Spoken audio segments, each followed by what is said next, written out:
when you're challenged to be perfectly genuine, it's like saying to a child, now darling, come out here and play and don't be self-conscious. Or it's like I would say to you, now look, if you come here tonight at exactly midnight and put your hands on this stage, you can wish and have granted any wish you want, provided you don't think of a green elephant. And so everybody will come, they'll put their hands here, and they will be very careful not to think about a green elephant. Well, now do you see the point? That everybody, if we transfer this to the dimension of spirituality, where the highest ideal is to be unselfish, to let go of oneself, when you are trying to be unselfish, you're doing it for a selfish reason. You can't be unselfish by a decision of the will any more than you can decide not to think of a green elephant.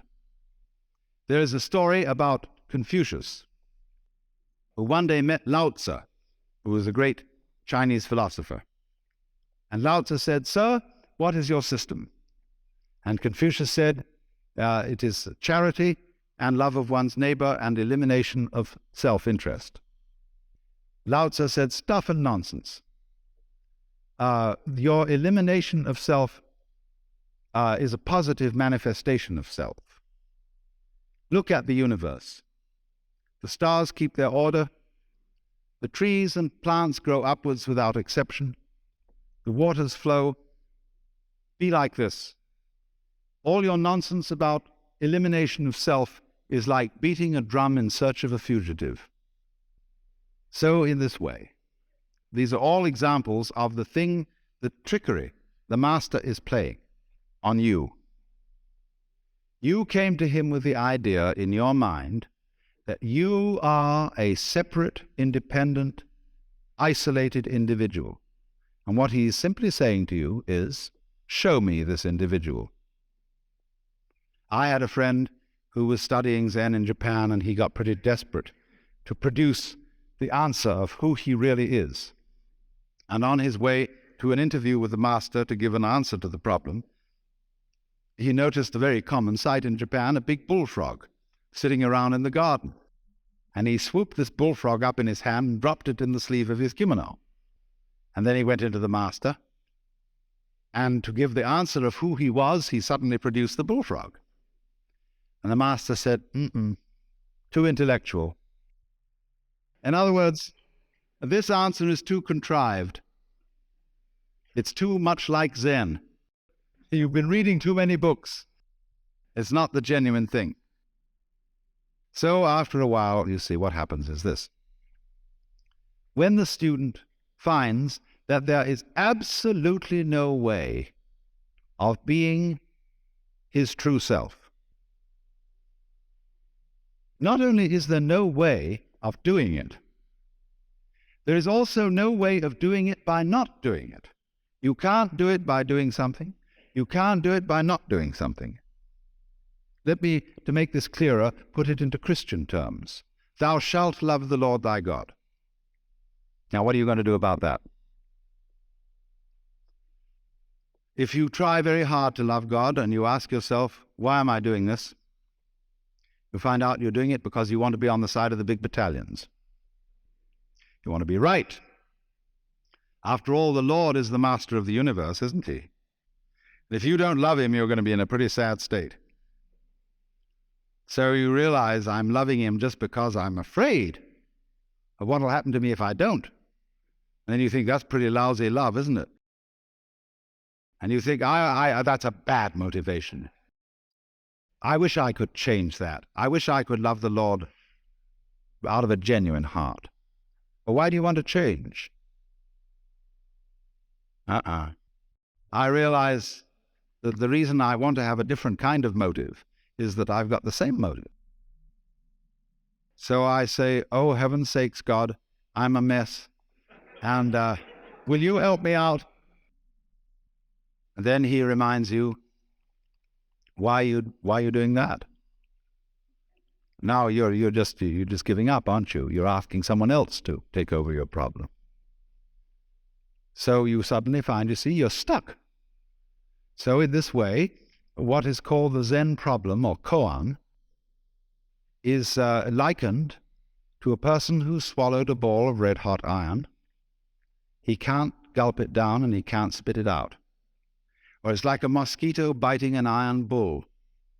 It's the nature of a mosquito to bite, and it's the nature of an iron bull to be unbiteable. And both go on doing their thing that is their nature. And so nothing can happen. You realize, absolutely you're up against it. Absolutely no answer to this problem. No way out. Now, what does that mean? If I can't do the right thing by doing, and if I can't do the right thing by not doing, what does it mean? It means, of course, that I, who essayed to do all this, am a hallucination. There is no independent self to be produced. There is no way at all of showing it, because it isn't there. So you recover from the illusion, and you suddenly wake up and think,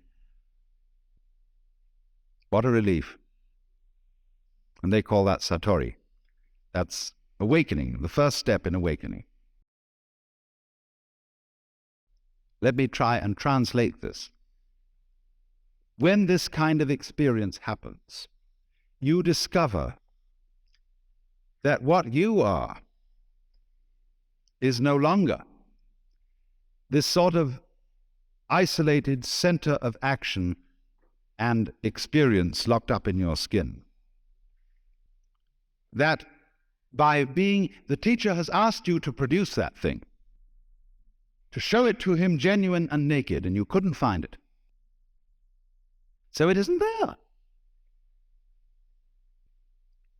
And when you see clearly that it isn't there, you have a new sense of identity. And you realize that what you are is, as I said, the whole world of nature doing this. Now that's a difficult thing for many Western people, because it suggests to them a kind of fatalism. It suggests that the individual is nothing more than the puppet of cosmic forces. So in the same way, when your own inner sense of identity changes from being the separate individual to being what the entire cosmos is doing at this place, you become not a puppet, but more truly and more expressively an individual than ever. This is the same paradox which the Christian knows in the form, whosoever would save his soul shall lose it. Now, I think that this is something of very great importance to the Western world today, because we have developed an immensely powerful technology. We have stronger means of changing the physical universe than has ever existed before. How are we going to use it? There is a Chinese proverb that if the wrong man uses the right means work in the wrong way. Let us assume that our technological knowledge is the right means. What kind of people are going to use this knowledge? Are they going to be people who hate nature and feel alienated from it, or people who love the physical world and feel that the physical world is their own personal body? An extension, the whole physical universe, right out to the galaxies, is simply one's extended body. Now, at the moment, the general attitude of our technologists who are exploring space is represented in the term the conquest of space. And they are building enormous shell-like phallic objects to go into the sky. And this is downright ridiculous, because who is going to get anywhere in a rocket? It takes a terrible long time even to get to the moon. And it's going to take longer than anybody can live to get outside the solar system, just to begin with. The proper way to study space is not with rockets, but with radio astronomy. Instead of going bang, with a tough fist at the sky, become more sensitive. Develop subtler senses. That's radio astronomy. And everything will come to you. Be more open. Be more receptive. And eventually you will develop an instrument that will examine a piece of rock on Mars with greater care than you could if you were holding it in your own hand. Let it come to you.